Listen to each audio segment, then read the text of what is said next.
Ba't wala pa si Dave? Di pa bumabalik. Siguro nag-away silang syota niya. Bakit? Siguro yung nangyari kanina. Paano nga ba yun? Napansin ko, bigla na lang di nag-uusap yung dalawa. Alam naman si Dave, ano? Napaka-pride ng taong yun. Napikon siguro nagwala si Sandy. Para yun lang, awayan niya na kagad. Bahala sila sa buhay nila. Syota naman yun eh.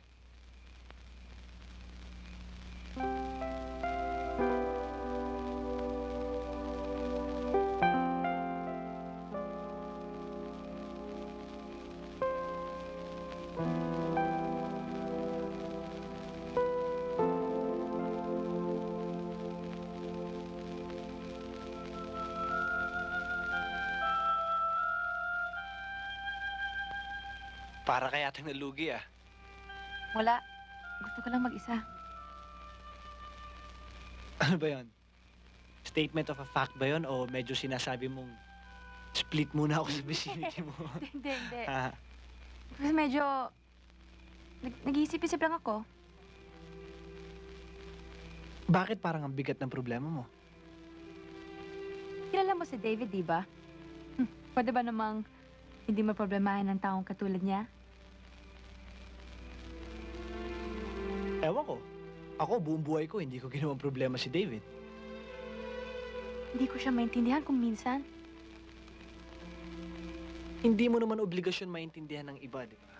Except yourself. Hey! He's my boyfriend. Kung hindi ako magpapasensya, paano na kami? Hirap lang. Kung laging adjust sa kanya.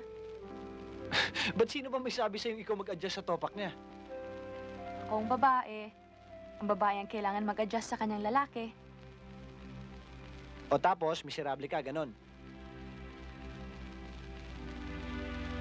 What are you trying to say? Hindi, ibig sabihin... Hindi, practical lang ako, di ba? Kung makikipagrelasyon ako, gusto ko yung masaya. Kung meron ng problema na, di split na ako, di ba? Ang ibig ko sabihin yung, bago ka ma-inlove sa iba, mahalin mo muna sarili mo. Di ba?